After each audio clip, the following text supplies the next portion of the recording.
할렐루야. 하나님을 찬양합니다. 예, 하나님은 언제나 역사하실 수 있으십니다. He is ready. 그는 언제나 준비되어 계세요. 예, 그러나 문제는 우리가 준비되어야 우리를 통해 역사하십니다. 예, 오늘 이 밤이 우리가 말씀을 통해 준비되는 귀한 밤이 되시기를 주의 이름으로 축원드립니다.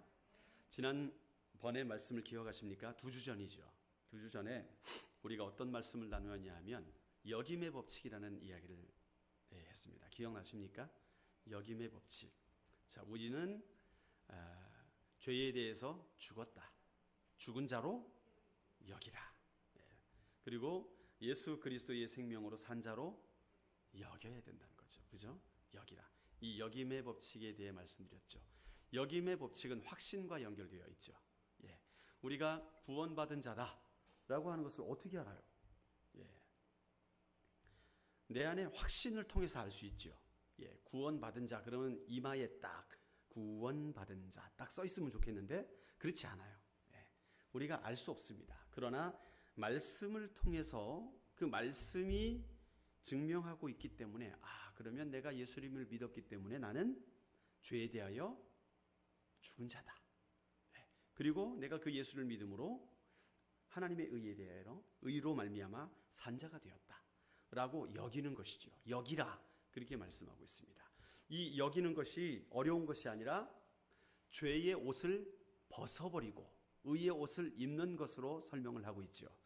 여러분 옷 벗고 입는데 힘들어 하시는 분 계시다면 좀 문제가 있는 것이죠. 그냥 다른 옷 입으셔야 됩니다. 쉬운 거예요. 그렇죠? 옷을 입고 벗는 것은 어려운 것이 아닙니다. 예. 여러분 집에 들어가셔서 이제 편한 복장으로 갈아입으시면서 기도하시는 분 계십니까? 주여 오늘도 이 옷을 벗게 되는데 잘 벗게 하여 주시옵소서. 안 그러잖아요. 예, 옷 벗고 입는 건 너무나 쉬운 일입니다. 그냥 벗으면 되는 것이고 그냥 입으면 되는 거예요. 우리가 죄에 대하여서 죽었다고 여기는 것은 뭐냐 하면 이제는 나는 예수 그리스도의 사람이에요. 예수 그리스도의 생명이 내 안에 있어요. 그렇게 여기면서 내 생각 가운데 죄의 생각이 들으면 이거 내 거 아닙니다 라고 그냥 던지라는 거예요. 어려운 게 아니라는 거예요. 죄의 생각이 나를 짓누르게 될 때에 주여 어떻게 합니까? 씨름하고 금식하고 싸우는 게 아니라 그냥 생각이 탁 들어오면 이것은 하나님이 주신 생각이 아니네. 그럼 죄의 생각이잖아요. 욕심에서 온 거잖아요. 그럼 어떻게 하라고요? 그냥 거절하라는 거예요. 어려운 것이 아니라는 거예요. 예, 자꾸 훈련을 해서 우리가 하나님의 의가 나를 다스리실 수 있도록 그냥 죄의 생각이 들어오면 판단해가지고 털어버리라는 것이죠. 그러려면 뭐가 필요하냐? 신호등이 필요합니다. 신호등. 우리 영 안에 신호등이 필요한 거예요. 빨간불이면 멈춰야 되고 녹색불이면 가야 되잖아요. 이게 빨간불인지 녹색불인지를 판단할 수 있는 신호등이 우리의 영에 필요해요. 자, 그러면 그게 뭐냐? 뭐가 빨간지 뭐가 녹색인지를 알게 해줘야 되잖아요. 그렇죠? 생명이면 곤란합니다. 생명은 우리 면허시험 볼 때도 여러분들 기억나세요? 책 넘겨가면서 동글뱅이 많이 있는 숫자들. 그게 보이면 통과하고 안 보이면 불합격이에요. 그 사람은 운전하면 안 돼요. 왜요? 신호등을 분간을 못하기 때문에. 자, 그 신호등이 뭘까요? 이게 율법이라는 것입니다. 율법은 신호등이에요. 율법을 통해서 빨간불인지 녹색불인지를 분간할 수가 있게 되는 것이죠. 다시 말하면 율법을 통해서 그것이 죄인지 아닌지가 드러나게 된다는 거예요. 오늘 본문의 말씀이 바로 그것입니다. 자, 율법을 통해서 빨간불이면 이거 죄다. 녹색불이면 이건 죄가 아니다. 그렇게 율법이 우리에게 죄인지 아닌지를 알게 해준다는 것이죠. 자, 그런데 율법의 한계가 있어요. 율법의 한계. 그게 뭐냐면 1절 말씀에 그 도입 부분에서 설명을 하죠. 자, 법은 언제까지 그 사람을 주관합니까? 1절 말씀을 같이 읽어볼까요? 시작.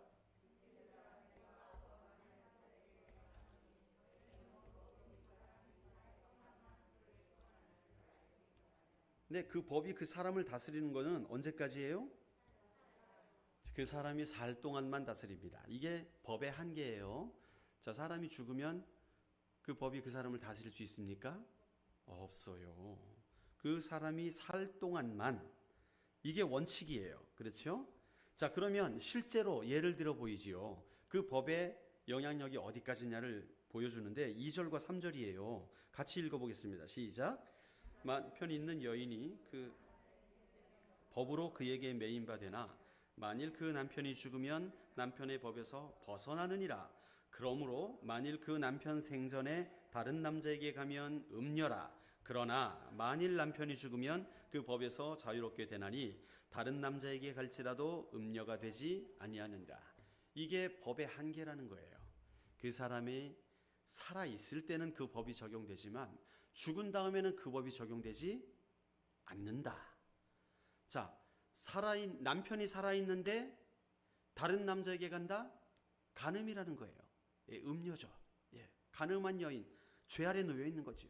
그런데 남편이 죽었어요. 그러면 그 여인과 남편 간에 있었던 법은 이제 더 이상 적용이 안 되는 것이죠. 그러니까 그 법에서 이제 이 여인은 자유로운 것이죠. 예, 자유로운 것이죠. 그렇기 때문에 남편이 죽은 이후에 다른 남자와 함께 산다? 그것은 재혼이죠, 재혼. 예, 그것은 더 이상 불법이 아닌 거예요. 그래서 법의 한계가 그렇다는 것이죠. 자, 그렇다면 우리는 율법 아래 사는 자였습니다. 왜요? 율법이 필요했어요. 신호등이 필요했어요. 이게 죄다. 이게 죄이기 때문에 우리는 내가 죄인임을 깨닫게 되는 것이죠. 그러면 만약에 그 율법이 끝까지 우리를 붙들고 있다면 우리는 어떻게 됩니까? 죄인으로서 멸망당해 죽게 될 수밖에 없어요. 맞습니까? 예, 그 죄가 우리가 죄인인 것은 사실이에요. 여러분, 우리 전도할 때 제일 힘든 게 뭐냐 하면 당신은 죄인입니다. 이거 전하는 게 제일 힘들어요. 전하면 뭐라 그럽니까? 내가 무슨 죄를 지었는데? 나 아무 죄도 안 지었다. 내가 도둑질을 했나? 뭐 자식을 팔아먹었나? 나는 죄 지은 게 없다. 그게 인정이 안 돼서 예수를 못 믿는 거예요. 사실은. 예, 모든 사람이 그렇습니다. 내가 죄인임을 깨닫게 되는 순간 내 죄를 해결해 줄 분, 그분을 필요로 하게 되는 것인데 문제는 내 죄를 깨닫지 못하니까, 내가 죄인인지를 알지 못하니까 회개하지 못하는 거거든요. 그래서 자, 오늘 율법이 있기 때문에 우리가 죄인인 줄을 깨닫게 되는 거예요. 죄인인 줄을 깨닫게 되면 그때부터 예수 그리스도를 필요로 하게 되죠. 아멘이십니까? 내가 죄인임을 인정하니까 나의 소망은 내가 아니구나 라는 것을 깨닫게 되고 참된 소망 대신 예수 그리스도를 의지할 수밖에 없는 자가 되는 거지요. 자, 그런데 여기서 이제 율법에 대해서, 율법의 한계에 대해서, 율법은 그 사람이 살아 있을 때까지만 영향을 미친다, 그런 말씀을 하지요. 그래서 이제 여인에 대해서 이제 예를 들어서 제시하게 되는 것이죠. 자, 여자가 남편 생전에는 속박이 있죠. 그래서 다른 남자에게 갈 수가 없지요. 가게 되면 간음이고, 남편 사후에는 그 법에 대해서 어떻게 해요? 자유를 얻게 돼요. 그 법에 대해서 자유를 얻게 돼서 다른 남자에게 가게 되면 그것은 재혼이 되는 것이죠. 자, 이제 사도 바울이요, 이 혼인법을 누구한테 적용시키느냐? 우리한테 적용시키는 거예요. 그게 4절에서 6절까지의 말씀입니다. 실제적으로 우리에게 있어서 우리가 이제 법에 대해서 죽은 경우가 뭔지를 설명하고 있습니다. 자, 4절 말씀을 같이 읽을까요? 시작.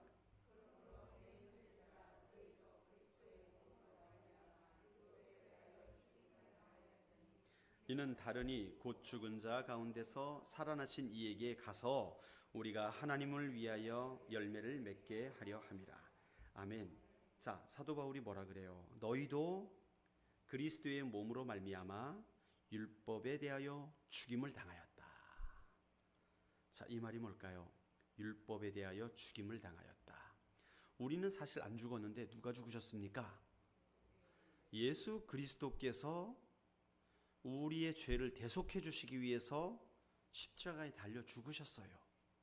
그런데 갈라디아서 2장 20절에 보면 내가 그리스도와 함께 십자가에 못 박혔나니 그렇게 말씀하고 있어요. 나도 주님과 함께 죽었다는 거예요. 자, 나도 주님과 함께 죽은 자는 어떤 자냐 하면 예수 그리스도께서 나 때문에 죽으셨다는 것을 인정하는 자. 예수님이 나 때문에 죽으셨다는 것을 인정하는 자는 예수님과 함께 십자가에 못 박힌 자가 되는 거예요. 그렇기 때문에 못 박혀 죽었어요. 그래서 율법이 충족되었어요. 자, 죄의 삭은 사망이라 그랬잖아요. 그 죄의 삭은 사망이라는 그 율법이 충족되어졌어요. 왜요? 그리스도와 함께 죽었기 때문에. 그러니까 그 율법이 우리에게 그대로 적용이 됩니까? 이제는 안 된다는 거예요. 그러니까 이제는 우리가 예수 그리스도와 함께 십자가에 못 박힌 자들은 율법에 적용되어 살아가는 인생이 아니다. 그러니까 이제부터는 예수님을 믿는 자들은 율법으로부터 자유하다라고 지금 선포를 하고 있는 거예요. 할렐루야. 우리가 율법으로부터 자유하다는 거예요. 우리는 더 이상 율법에 얽매인 자가 아니라는 거예요. 그런데 지금도 유대인들은 뭐 하고 있냐 하면 안식일 날 바늘을 여기다 꽂아놓고 실을 꽂으면 안 되고 실을 빼면 되고, 안식일 날 가스레인지 불 키우는 건 되는데 가스레인지 불을 켜는 건 안 되고, 그러면 죄가 되고. 이게 뭡니까? 뭐에 매여 살아가는 거예요? 율법에 매여 살아가고 있다는 거예요. 율법으로부터 자유하지 못한 삶을 살아가고 있는 것이죠. 아니라는 거예요. 예수 그리스도로 말미암아 우리는 죄에 대하여서 죽은 자가 되었기 때문에 그 죄를 드러나게 하는 율법으로부터 우리는 이제 자유한 자가 되었다는 거예요. 우리가 지난번에 레위기서 11장을 읽으면서 마음에 큰 짐을 가지면서 돼지를 먹지 말라, 돼지를 먹지 말라고 율법이 말하고 있는데 어떡하느냐.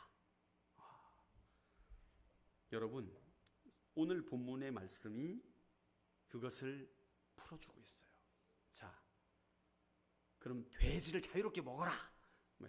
거기서 자유함을 얻는 게 아니라, 돼지로부터의 자유함이 아니라, 그러한 구약에서 선포되었던 율법들의 목적이 뭐라고요? 죄를 드러나게 하는 목적이에요. 인간은 죄인이다 라는 사실을 깨닫게 하는 게 그 율법의 목적이라는 것이죠. 그런데 그것을 깨달아서 그 후속적으로 취해져야 될 게 바로 속죄의 제사였어요. 아멘이십니까? 하나님께서 주신 율법은 우리의 죄를 깨닫게 해요. 죄인임을 깨달았기 때문에 구약의 사람들은 속죄의 제사를 드려야 했어요. 화목제를 드려줘야 됐어요. 번제를 드려야 했어요. 그래서 그 번제를 통해 드려진 예물을 나누어 먹음으로 말미암아 하나님과 연합됨을 경험해야 했어요. 그런데 예수 그리스도께서 오셔서 당신께서 친히 어린 양이 되시고 온전한 화목제물이 되셔서 하나님과 우리 사이에 갈라졌던, 죄로 인하여 갈라졌던 우리의 사이를 연합시켜 주셨어요. 주님이 대제사장이 되셔서 우리를 하나님과 온전히 연합시켜 주셔서 화목케 하셨기 때문에 이 율법의 모든 문제를 충족시켜 주셔서 이제 더 이상 우리가 율법의 매인 자가 아니라 율법으로부터 자유한 자로 해방시켜 주셨다는 거예요. 할렐루야. 그래서 우리는 이제 죄의 법에 의해 살아가는 자가 아니라 생명의 성령의 법에 의해 살아가는 자가 되었다는 것이죠. 자, 그러면 우리가 이제 구약의 율법을 그대로 지켜야 될까요? 아닙니다. 이제는요, 더 큰 율법을 우리에게 주셨는데 그게 뭐예요? 예수님이 말씀하신 것처럼 너는 하나님을 사랑하라. 주 너의 하나님을 사랑하고 내 이웃을 내 몸과 같이 사랑하라. 이것이 선지자의 강령이라는 거예요. 이것이 하나님의 의도고 하나님의 마음이라는 거예요. 자, 한 가지 정확하게 하겠습니다. 그러면 구약 성경에서도 그냥 하나님을 사랑하고 이웃을 사랑하라, 그 율법만 주시지 왜 이렇게 구체적으로 첫 번째는 뭐하고 두 번째는 뭐하고 세 번째는 뭐하고 이 수많은 율법들을 주셔가지고 헷갈리게 하십니까? 왜 그러냐 하면 하나님을 사랑하고 이웃을 사랑하라 하라는 건 어린아이가 못 알아들어요. 어린아이는요, 그걸 잘 못 알아듣는다니까요. 예를 들겠습니다. 제가 요번에 서울에 가게 됐을 때 저희 처남 집에 머물게 됐습니다. 이틀 동안 머물었는데 처남 집에 막내가 시온이라는 아이가 있습니다. 너무나 귀여운 5살 배기의 딸아이예요. 얼마나 귀여운지. 예. 여러분 5살 정도 되면요 말을 참 잘하잖아요. 예, 잘하는데 아무리 말을 잘한다 해도 5살 아이에게 부모님을 공경해야 하느니라. 예. 그렇게 하면 공경을 할까요? 못 알아들어요. 그죠? 예, 부모님을 공경하라. 이게 하나님을 사랑해라 이 말 아닙니까? 그런데 예, 아무 말 안 하고 그 아이에게 5살 배기 아이에게 너는 부모님을 공경하는 것이 너희의 살 본분이다. 그렇게 하면 얘가 평생 잘 공경하고 살까요? 아니에요. 그 나이 때는 어떻게 설명해야 됩니까? 아빠 떼찌 하면 안 돼. 그렇죠? 아빠 떼찌 하지 마. 예. 막 오빠 때리면 안 돼. 예. 이렇게 얘기해야 되는 거예요. 그렇죠? 그래서 십계명을 주셔가지고 우상 숭배하면 안 돼. 우상 숭배하는데 조각 만들어가지고 새기면 안 돼. 위로 하늘에 있는 것이나 땅에 있는 것이나 땅 아래에 있는 것 그런 거 만들면 안 돼. 뭡니까? 예, 초보적인 율법이에요. 예, 못 알아듣잖아요. 주 너의 하나님을 사랑해라. 이거면 다 돼야 되는데 그걸 못 알아듣잖아요. 왜요? 어려서, 성숙되지 못해서, 하나님을 경험하지 못했기 때문에. 그래서 주신 율법이 바로 그 율법이에요. 그래야 이게 잘못된 거구나 라는 것을 깨달을 수 있잖아요. 떼찌하면 잘못된 거구나. 제가 그 시온이랑 게임을 했습니다. 예, 시온이가 가지고 있는 보드게임, 이렇게 해서 어떤 게임이냐 하면 이 모터가 이렇게 비행기를 돌아가게 해요. 비행기가 돌아가면서 코인을 3개씩 이렇게 두면 비행기가 그냥 지나가면 코인이 뚝 떨어지게 돼 있어요. 코인을 건드리면서. 그래서 먼저 코인이 다 떨어지면 지는 거예요. 그래서 어떻게 하느냐? 코인을 떨어뜨리기 전에 버튼을 누르면 비행기가 점프를 합니다. 그래서 6월철처럼 넘어가요. 그래서 내 코인이 유지돼요. 그래서 이렇게 버튼을 누르면 점프해가지고 다른 사람의 그 코인에 떨어지게 되면 그 사람이 지는 거예요. 그런 식으로 게임이 진행이 됩니다. 그래서 딱 처음에 이제 시온이한테 물었죠. 어떻게 하는 거냐? 그러니까 네 이렇게 하는 거예요. 고마부 하면서 막 가르쳐 주더라고요. 알겠다. 그래가지고 하는데 제 순서가 돼서 점프를 하니까 시온이 코인이 딱 떨어지잖아요. 예. 그러면 시온이가 지잖아요. 그러니까 시온이가 어떻게 했는지 아십니까? 돌아가는 비행기를 지 손으로 잡고 제 코인 위에서 왔다 갔다 해가지고 제 거를 한 방에 다 떨어뜨려 버렸습니다. 그리고 지가 이겼다 그러는 거예요. 어린아이잖아요. 못 알아듣습니다. 그러면 안 되라고 얘기해야지. 정의를 행해라. 그럼 알아듣습니까?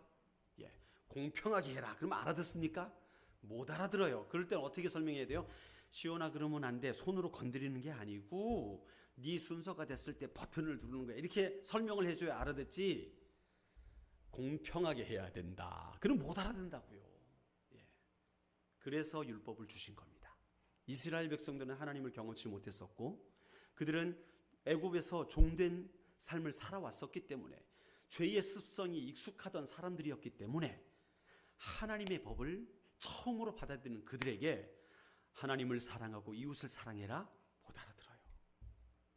그래서 십계명을 주신 거지요. 율법을 주신 거지요. 그런데 이제 그들이 하나님을 아는 백성이 되었고 1000년이 지나고 그렇죠? 예수 그리스도께서 이제 오시고 하게 되니까 이제는 그런 초보적인 율법을 하나님의 백성으로 벌써 수천 년을 살았는데 아직도 여러분 다 성숙한 사람에게 떼찌하면 안 돼. 술 먹고 서로 막 싸우고 있는 사람들에 딱 가가지고 아저씨 떼찌하지 마세요. 그러면 됩니까? 아니죠. 성숙한 법을 가르쳐야죠. 할렐루야. 그래서 예수 그리스도께서 그 율법을 완성하셨다라고 말씀하고 있는 것입니다. 여러분 한 가지 더 말씀을 드리죠. 자, 이제 그러면 우리는 율법에서 자유한 자가 되었습니다. 할렐루야. 그러면 구약의 모든 율법을 우리가 문자 그대로 다 지키는 것 의미가 없습니다. 우리는 뜨겁게 하나님을 사랑하고 뜨겁게 이웃을 섬겨 나가면, 사랑하면 그 모든 율법을 다 이루는 자가 되었어요. 아멘. 그러면 이제 질문이 나오죠. 그러면 자, 동성애는 어떻게 됩니까? 그 전에, 이걸 말하기 전에, 자, 그럼 돼지고기 먹어도 됩니까? 안 됩니까? 성경에 먹지 말라 기록되어 있는데 동성애, 돼지고기 먹어도 됩니까? 안 됩니까? 예? 기도해보고 마음에 감동이 있으면 먹고 감동이 없으면 안 먹고, 와, 그렇게 하는 겁니까? 예, 아니죠. 자유해야 되는 거예요. 율법에 대해 자유해야 되는 거예요. 자, 구약의 모든 율법에 대해 자유하는데, 자, 자유하다는 말은 뭐냐 하면 하나님의 뜻에 순복한다는 얘기와 같은 얘기예요. 하나님의 법 안에 살아간다는 얘기죠. 그러나 그것을 우리가 분별할 능력이 없을 때에는 율법을 주셨는데, 예수 그리스도로 말미암아 구원받은 우리들에게는 새로운 잣대, 하나님을 뜨겁게 사랑하고 이웃을 사랑하라. 그죠? 주 너희 하나님을 사랑하라, 이웃을 사랑하는 그 계명 안에서 우리가 믿음으로 순종하기만 하면, 여러분, 그 율법들은 지키고 안 지키고가 의미가 있다 없다? 의미가 없는 거예요. 아멘? 돼지고기 드셔도 돼요. 돼지고기 먹으면서 레위기 11장의 말씀이 막 나를, 우리 그러니까 오늘만 눈 감고 먹읍시다, 이런 필요가 없다는 거예요. 예, 자유하라는 거예요. 예, 그러나 자, 제가 그 문제에 대해서 이렇게 율법에 대해 우리는 자유한 자들이다. 신약의 백성들, 예수 그리스도는 율법에서 우리를 해방시켰다. 그렇기 때문에 율법이 자유하다. 이 설명을 하니까 어떤 하여튼 이 기독교인들 중에서도요, 약간 비판적으로 자꾸 교회를 깎아내리려는 사람들이 있어요. 큰 교회 하는 거 다 마음에 안 들고 막 이런 사람들이 있거든요. 그 어떤 분이 뉴스 엔조이에다가 기고를 한 글이 있었습니다. 저는 뉴스 엔조이 별로 안 좋아합니다. 왜냐하면 교회가 잘하는 건 얘기 안 하고요, 못하는 것만 이슈화해가지고 이 사람들에게 까발리는 거예요. 그러면 인식이 어떻게 됩니까? 교회는 다 못하는 걸로 인식이 되거든요. 그러면 안 됩니다. 예, 잘못한 것은 지적은 해야죠. 그러나 그것을 공론화시켜가지고 전체 교회가 다 그런 것처럼 해버리면 교회가 핍박을 받고 힘을 잃게 되는데 그 역할을 앞장서고 있어요. 유익하지 않습니다. 교회의 비리를 척결한다는 이름으로 그렇게 하고 있는데 오히려 교회가 핍박의 대상으로 만들어가고 있다는 것을 몰라요. 그게 잘하는 줄 알아요. 그런데 그 중에 어떤 기사를 읽었는데, 자, 율법으로부터 자유케 되었다? 그렇다면 동성애도 자유롭게 해야지. 예. 자, 구약의 율법에 동성애 하면 죽여버려라, 돌로 쳐 죽여라 말하고 있는데, 그죠? 남자가 남자를, 여자가 여자를 가까이 한다든지 아니면 동물을 가까이 한다든지 그러면 돌로 쳐 죽여라. 그러면 그 율법에서도 자유해졌잖아요. 그러니까 동성애 하도록 인정해야 되는 거 아닙니까? 할렐루야. 아멘입니까? 아멘이 아니에요. 아멘이 아니에요. 자, 그럼 이 문제는 어떻게 해결하실래요? 네? 해결이 안 됩니까? 자, 아니에요. 이 문제는 분명히 성경에 기록이 되어 있습니다. 자, 오늘 율법에서 우리가 자유케 되었다고 주장하는 사도가 누굽니까? 바울이죠. 사도 바울이 지금 로마서를 통해 너희는 이제 더 이상 율법의 종노릇하지 아니하고 율법에서 자유한 자다. 지금 오늘 본문이 그렇게 말하고 있는 거예요. 예를 들어서 이 여인의 법에 대해서 이야기하면서, 자, 그러면 동성애 문제, 율법에서 자유하니까 동성애를 자유롭게 허용하느냐? 아니에요. 자, 우리 로마서 1장 말씀을 볼까요? 1장 자, 26절과 27절 말씀, 우리가 먼저 나누었던 말씀들이에요. 로마서 1장 26절, 27절 두 절만 우리 같이 읽어볼까요? 시작.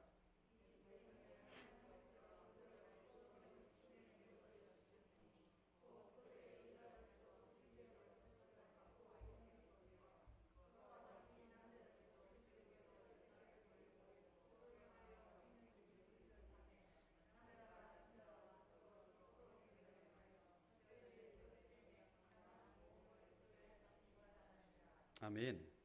자, 이게 누가 하는 말입니까? 바울이 말하는 말입니다. 자, 바울이 지금 7장에서는 우리는 율법에서 자유한 자다. 그런데 지금 1장에서는 뭐라고 하고 있어요? 지금 동성애의 문제를 노골적으로 말하고 있죠. 그렇죠? 남자가 남자를, 여자가 여자를 순리대로 쓰지 아니하고 했다는 말은 동성애를 말하는 거지요. 맞습니까?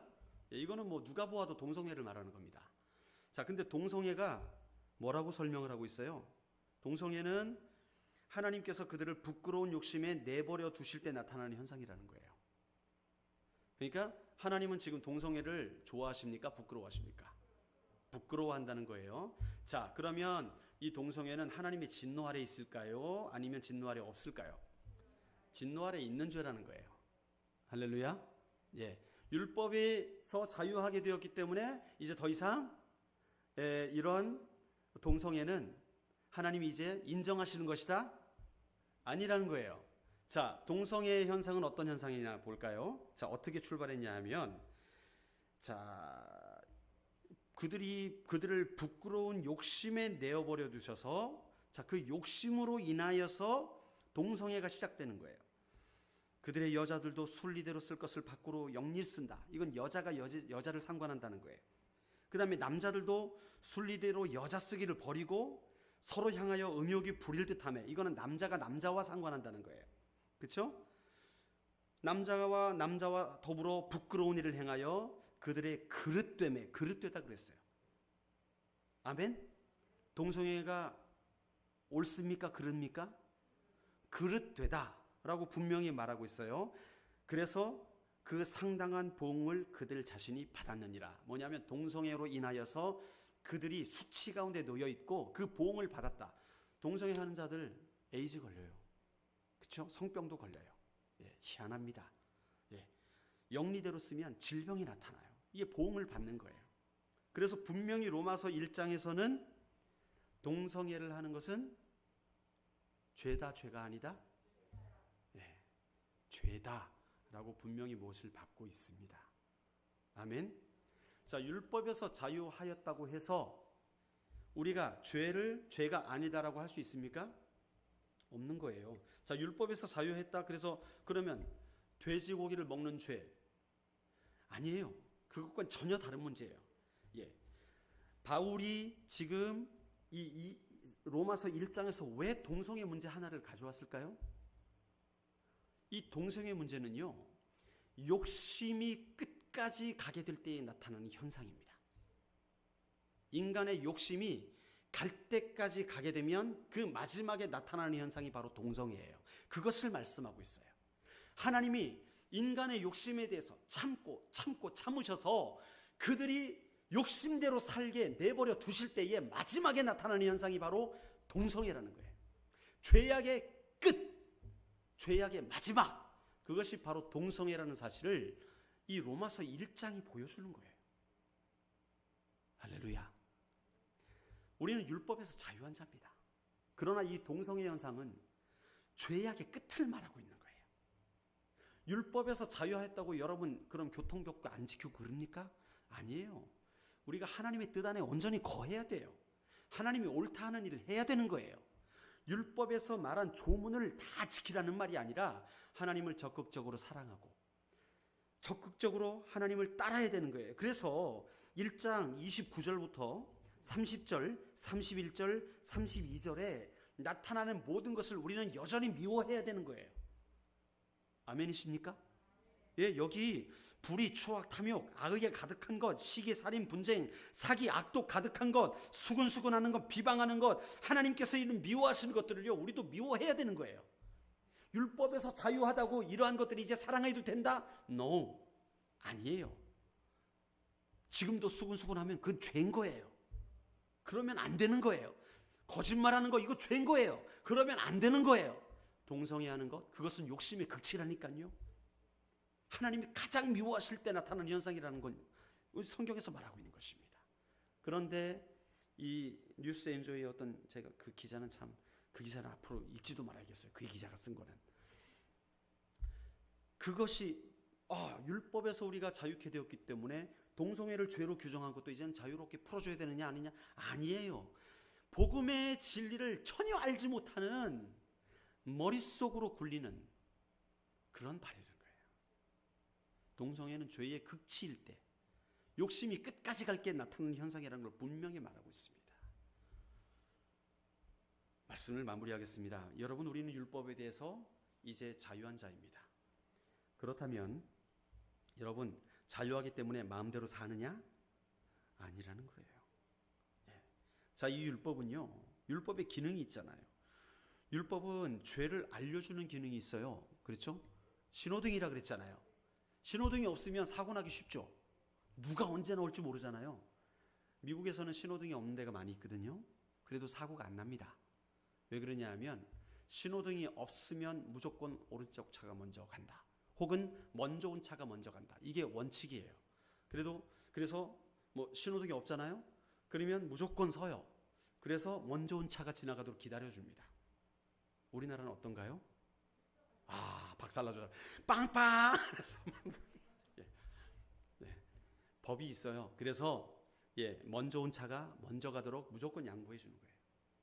제가 미국에서 깜짝 놀란 게 뭐냐 하면 제가 좌회전 신호를 기다리고 있었어요. 그런데 어떻게 뭐 문자 이렇게 보다가 그러면 안 되지만 신호를 놓쳐버렸어요.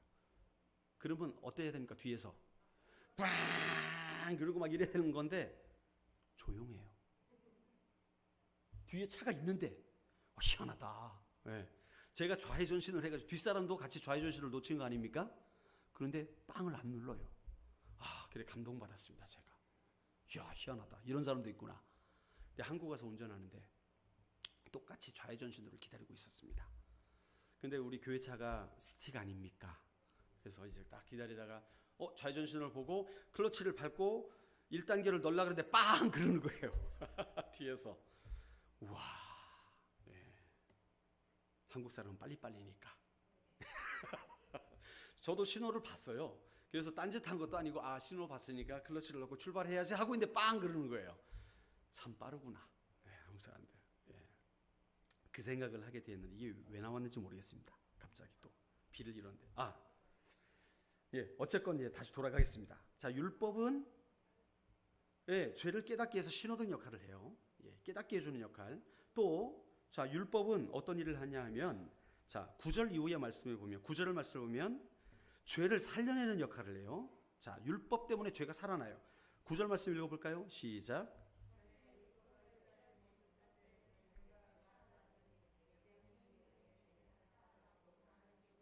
이겁니다. 자, 율법이 있기 때문에 내 안에 죄를 깨닫지 못했던 것이 살아나요. 내가 죄인이구나 라는 것을 깨닫게 한다는 거예요. 죄가 살아나게 한다는 거예요. 여러분, 이것이 중요하다 그랬죠? 왜요? 죄인임을 깨닫지 못하면 구속도 없어요. 구원도 없는 거예요. 우리가 죄인임을 깨달을 때에 우리가 회개할 기회를 얻게 되는 거예요. 이 율법이 그 역할을 하는 거예요. 죄를 살려내는 거예요. 자, 그래서 여러분, 우리가 율법이 그러면 우리를 죄가 살리게 하기 때문에 우리가 율법이 필요 없는 것이냐? 율법은 무용지물이냐? 아니라는 거예요. 율법이 있는 것이 은혜라는 거예요. 아멘? 율법은 폐하여져야 하는 것이기 때문에 우리에게 불필요한 것이냐? 아니에요. 율법이 우리의 죄를 깨닫게 하는 그런 기능이 있기 때문에 율법이 있는 것 자체가 우리에게는 은혜라는 거예요. 은혜. 할렐루야. 그래서 우리가 죄인임을 깨달아서 죄가 살아나서 우리가 이 죄의 문제를 예수 그리스도로 말미암아 해결할 수 있는 기회를 얻게 되는 거예요. 그 기회를 얻게 되니까 우리는 그 기회를 붙들고 예수님을 붙들어서 우리가 생명에 이를 수 있게 되더라는 것이죠. 그러니까 율법이 필요 없는 것입니까? 필요한 것입니까? 그래요. 필요한 것이에요. 결론적으로는 필요한 것입니다. 그래서 이 율법 때문에 우리가 죄를 발견하게 되고 죄를 발견하기 때문에 예수님께로 나올 수 있는 기회를 얻게 된다는 거예요. 그러므로 율법 자체는 이게 그럼 선한 것입니까? 악한 것입니까? 율법은 악한 것이 아니에요. 선한 것이에요. 율법은 선한 것이에요. 12절 말씀을 같이 읽어볼까요? 12절 시작.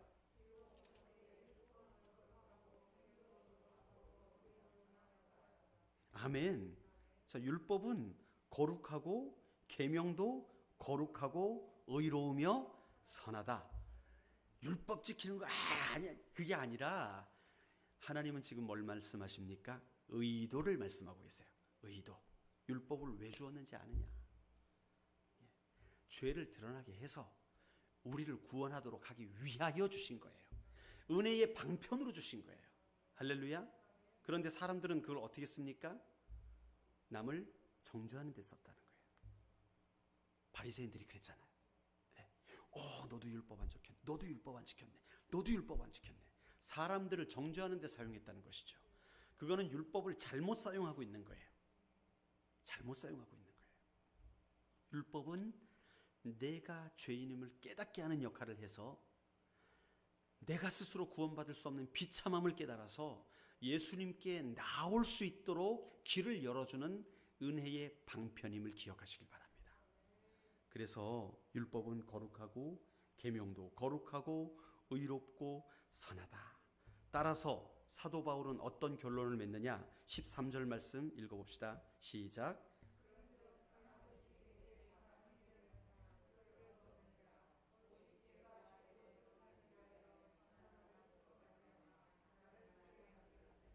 이는 계명으로 말미암아 죄로 심히 죄되게 하려 함이니라. 아멘. 자, 율법은 선한 것으로 사망이 되지 않아요. 율법이 있기 때문에 사망하는 게 아니에요. 율법은 죄를 깨닫게 해주는 것이지 죄 때문에 사망하는 것이지 율법 때문에 사망하는 게 아니라는 거예요. 단지 죄가 선한 율법을 통하여 사망을 이루는 거예요. 이렇게 해서 죄가 율법을 통하여 죄성을 분명히 드러내는 것이죠. 그러면 우리는 하나님 앞에 나올 수밖에 없는 것이죠. 왜요? 다른 소망이 없기 때문에. 율법을 통해 우리가 죄를 깨닫고 우리의 비참함을 깨닫기 때문에 우리는 예수 그리스도 앞에 나올 수밖에 없다는 것이죠. 그게 율법의 은혜라는 사실을 기억하시길 바랍니다. 여러분, 이 코로나 때문에 정말 겁먹고 있는 이 대한민국, 정말 필요한 게 뭐냐 하면 하나님의 은혜가 필요합니다. 이 코로나 때문에 거리두기가 필요한 게 아니라 거리두기 필요한지 안 필요한지 지금 의문이 듭니다. 퀘스천 마크. 제가 이번에 어디 갔는지 아십니까? 화요일 날이죠. 저녁에는 저희 가족 미팅이 있어가지고 시간이 6시 반에 만나기로 돼 있었고 낮에 시간을 어떻게 보낼까 하다가 지금 코로나 상황도 그렇고 6시 이후에는 가족 증명서를 들고 다니지 않으면 2사람 이상 모이지 못해요. 2사람 이상. 2사람 이상이 아니라 3사람부터 모이지 못해요. 이런 상황 가운데서 어떻게 해야 될까? 그래서 캐리비안 베이를 갔습니다. 캐리비안 베이 아십니까? 네, 대한민국에서도 캐리비안 베이를 모르시는 분들도 계십니다. 놀이공원입니다. 자연농원은 들어보셨습니까? 네, 에버랜드 그 옆에 있습니다. 에버랜드의 물놀이 동산이 캐리비안 베이입니다. 그래서 캐리비안 베이를 갔습니다. 가니까 코로나로 인하여 사람들이 안 와가 줄을 안 서요. 줄이 없어요. 그래서 우리 애들이랑 가가지고 신나게 탔습니다. 좀 까매졌습니까? 그래서 그렇습니다. 신나게 탔습니다. 그런데 여러분 거기서도 보니까 말은 거리두기 하지만 실제로 거리두기 때문에 코로나가 물론 거리두기 하면 코로나가 덜 퍼지겠죠. 비말에 의해서 번지니까. 그런데 마스크 쓰고 다 해요. 마스크 쓰고 다 하면 안 퍼지는 것 같던데요. 제가 볼 때. 근데 사람이 적긴 적었어요. 적긴 적었는데 그래도 수천 명은 왔습니다. 그래도 평소에 몇만 명 오잖아요. 근데 수천 명 와가지고 그래도 아주 즐겁게 하루 종일 보내면서 마음에 참 여러 가지 생각이 들었습니다. 이 코로나 상황 속에서 거리두기를 하는데 도대체 나라가 거리두기를 하는 목적이 뭘까 하는 생각이 들었어요. 물론 코로나를 잡기 위해서 한다지만 제 생각에는 그렇지 않거든요. 저는 지금부터 이제 나라를 비판하는 목적은 아닙니다. 그러나 제 생각을 한번 말씀드려 보는 거예요. 여러분 판단은 여러분들이 하십시오. 지금 하나님의 진리의 말씀 아닙니다. 여기서부터는 하나님의 진리의 말씀이 아니고 그냥 제 생각을 한번 말씀드리고 있어요. 정치적인 판단도 아니고 제 개인적인 의견입니다. 국가가 굳이 백신 같은 거를 국가가 통제하려 그러지 말고 기업에게 맡겨주면 그냥 우리 나라가 통제합니다 이렇게 안 하고 그냥 삼성이 하든 뭐 아니면 뭐 제약회사 종근당이 하든 뭐 유한양행이 하든 알아서 수입해서 알아서 하십시오. 그리고 백성들은 국가가 보조 안 하겠습니다. 알아서 사들을 맞으십시오. 2만 원 내든 3만 원 내든 2천 원 내든 뭐 돈 없으면 2천 원짜리 사가 하시고 돈 있으신 분 2만 원짜리 하시고 화이자가 2만 얼마라고 하잖아요. 그죠? 그러니까 그렇게 하라고 그냥 맡겨주면 기업들이 안 사겠습니까? 살 것 같은데요, 제 생각에는. 그죠? 기업들이 사겠죠. 모더나 만든 회사가 기업이에요. 그냥 제약회사예요. 뭐 국가 아닙니다. 미국에 있는 그냥 일반 회사예요. 제약회사. 그렇기 때문에 돈 많이 주면 사올 수 있지 않을까 싶어요. 그러니까 나라가 통제하지 말고 그냥 기업에서 알아서 사다가 그냥 비싸게 팔아라. 그냥 그렇게 하면 2만 원, 저는 4만 원 정도 줘도 살 것 같은데요. 2만 원이 아니라. 제 개인적인 의견입니다. 잘 몰라요. 어떻게 국제적으로 관계가 이루어지는지 잘 모르지만 그냥 제 개인적인 생각입니다. 저 무식한 생각일 수도 있습니다. 그래서 빨리 이 나라에 좀 자유함이 있었으면 좋겠다라는 마음에 그런 생각을 해보는 거죠. 여러분 어쨌든 간에 하나님께서 이 나라 가운데 정말 하나님의 나라를 이루시기 위해서는요, 이 진리가 바로 자리 잡아야 돼요. 교회가요, 율법이 왜 필요한지, 그리고 율법의 역할이 뭔지, 그래서 예수님이 왜 필요한지, 우리가 이런 프로세스들을 분명하게 알아야, 이 로마서가 그래서 중요한 겁니다. 그래야 우리가 교인들, 아니 우리의 이웃들에게 바른 진리의 복음을 증거할 수 있거든요. 우린 데려오만 올게요. 목사님이 증거하셔야 될 거 아닙니까? 아닙니다. 여러분들이 알아야 돼요. 여러분들이 복음을 전할 수 있어야 돼요. 저는 그 역할을 할 수 있도록 도와주는 역할을 하는 것이죠. 왜냐하면 제가 어떤 분에게 그런 말씀을 들었어요. 성경에 대해서 갈급한데, 나도 성경에 대해서 제대로 알고 싶고 성경에 대해서 갈급한데 물어보면 자꾸 교회만 오래요. 안 가르쳐주고. 아니 가르쳐줘 좀. 그러면 내가 생각해보고 가든 말든 결정할게. 안 가르쳐주고 길다 교회 한번 와보라는 거예요. 그 말은 뭡니까? 모른다는 거예요. 교회 와. 우리 교회 좋아. 목사님 좋아. 와봐. 아니 그러면 왜 가야 되는지, 왜 성경을 읽어야 되는지 좀 가르쳐줘. 그러면 가르쳐줘야 될 거 아니에요. 친구가. 그래 와봐. 오면 알아. 모른다는 거죠. 그 말은. 우리 성도들이 준비되어 있어야 됩니다. 여러분들이요, 성경을 이해하시고 복음을 증거하실 수 있어야 돼요. 빌립이 기도하는 가운데 강가에 가서 기도하다가 하나님께서 마차 타고 지나가는 에티오피아 내시를 만나게 하셨습니다. 근데 이 내시가 갈급한 사람이었어요. 성경을 읽으면서 아마 구약성경을 읽었겠죠. 읽으면서 이 말씀이 무슨 말씀인가 하는데 어떻게 빌립을 만나게 됐어요. 빌립이 목사님이었습니까? 집사님이었어요. 빌립은 집사님이었습니다. 그런데 내시를 만나서 그 말씀을 풀어줬어요. 그러니까 이 이디오피아 내시가 그 말씀에 감화를 받습니다. 그 예수 믿기로 작정한 거예요. 그리고 아프리카 돌아가죠. 그래서 에티오피아가 가장 먼저 기독교 국가가 되어버립니다.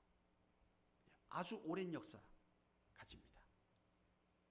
여러분 평신도에 의해서 전도받은 그 내시를 통해 하나님께서 일하시는 것이죠. 여러분을 통해 이런 역사가 일어나야 되지 않겠습니까? 네. 그래서 진리의 말씀을 알아야 돼요. 풀어줄 수 있어야 돼요. 와봐 이래가지고는 전도가 안 됩니다. 여러분들의 입술로 왜 우리가 죄인인지, 왜 예수 그리스도가 필요한지 여러분들이 증거하실 수 있어야 돼요. 할렐루야. 이 수요 예배를 통하여 여러분들 전신갑주를 입으시기를 주의 이름으로 축원드립니다. 우리는 율법에서 자유한 자입니다. 그러나 그 율법이 우리의 죄를 깨닫게 하기 때문에 우리는 예수께로 나올 수 있는 길을 얻게 된 거예요. 그러니까 율법은 악한 것이 아니라 선한 것이고 우리에게 은혜로운 것이에요. 반드시 필요한 것이라는 사실을 깨달으시기를 주의 이름으로 축원드립니다. 이 율법 없이 우린 주님 앞에 나없어요. 주님 앞에 나올 수가 없어요. 율법이 반드시 필요한 거예요. 우리는 구약이기 때문에, 신약에 살기 때문에 절대로 율법을 따라서는 안 된다, 그런 차원이 아닌 거예요. 이 율법은 우리를 예수님께로 이끌어주는 몽학 선생의 역할을 하는 거예요. 할렐루야. 말씀을 마무리하겠습니다. 마무리한다는 말 몇 번 하는지 모르겠네요. 성경은 우리를 진리의 길로 인도합니다. 근데 진리가 깨달아지기 위해서는요, 우리를 깨닫게 하는 역사가 필요해요. 율법이 우리를 깨닫게 합니다. 지금 우리를 깨닫게 하시는 분은 누구십니까? 성령님이세요. 우리가 말씀을 읽을 때 깨달아 알게 되는 건요, 성령님의 사역입니다. 어떤 사람은요, 아무리 말씀을 읽어도 못 깨달아요. 그러므로 성령님이 말씀을 읽을 때에 깨닫게 해달라고 우리가 기도해야 되는 거예요. 할렐루야. 진리의 성령이 우리에게 임하셔야 율법이 은혜가 될 수 있고, 진리의 성령이 우리 안에 역사하셔야 하나님의 말씀을 깨달아 알 수가 있는 거예요. 오늘도 그 말씀이 우리 안에 역사하는 은혜가 있으시기를 주의 이름으로 축원드립니다. 이제 더 이상 여러분 돼지고기 먹어야 된다, 먹지 말아야 된다로 양심의 가책을 받고 그러지 마십시오. 우리는 율법에서 자유한 자예요. 그러나 더 큰 법이 우리 안에 있죠. 예수 그리스도를 믿는 우리에게는 더 큰 법이 있죠. 하나님을 사랑하고 이웃을 사랑하고, 그 안에서 아버지께서 우리에게 명하시는 대로 그 뜻 안에 순종해야 되는 거예요. 그러려면 말씀이 깨달아져야죠. 그렇죠? 말씀이 깨달아서 분별이 돼야 될 거 아닙니까? 우리 안에 신호등이 분명하게 켜져야 된단 말이에요. 그 신호등의 역할이 구약에서는 율법이 했지만 이제는 성령께서 하십니다. 그러므로 어떤 문제 앞에서 우리가 기도로 나아가는 것은 뭐냐면 신호등을 보는 역할을 하는 거예요. 기도로 성령님 알려주십시오. 내게 지혜를 주십시오. 신호등을 켜주십시오. 그 말입니다. 아멘. 그래서 모든 문제 앞에 여러분들이 신호등 되시는 우리 성령님께 물으시고, 빨간불이면 가고, 빨간불이면 멈추고, 파란불이면 가시기를 예수 이름으로 축원드립니다. 빨간불일 때는요, 우리 마음이 불편해요. 평강이 없어요. 근데 녹색불이면 우리가 기도할 때 평강이 임합니다. 왜요? 우리가 기도하면 하나님께서 우리의 마음과 생각을 지키시기 때문에 그런 거예요. 빌립보서에서 말씀처럼. 그래서 우리가 우리 마음의 신호등인 성령님을 의지하며 살아가실 주의 이름으로 축원드립니다. 기도하시겠습니다. 존귀하신 하나님, 감사를 드립니다. 죄와 사망의 원인을 알게 해주는 율법이 우리에게 은혜라는 사실을 깨닫게 해주심에 감사를 드립니다. 이제 성령님께서 우리 안에 신호등이 되셔서 우리가 더 이상 율법 아래 거하지 아니하고 주께서 우리에게 명하시는 뜻대로 순종하며 나아가는 자들 되게 하여 주시옵소서. 이제 율법에 의존하여서 죄된 생활을 살아가는 것이 아니라 생명의 성령의 법을 따라 믿음으로 승리하는 자들 될 수 있도록 인도하여 주시옵소서. 예수 그리스도의 이름으로 기도드립니다. 아멘. 찬송하시겠습니다. 520장 찬양드립니다.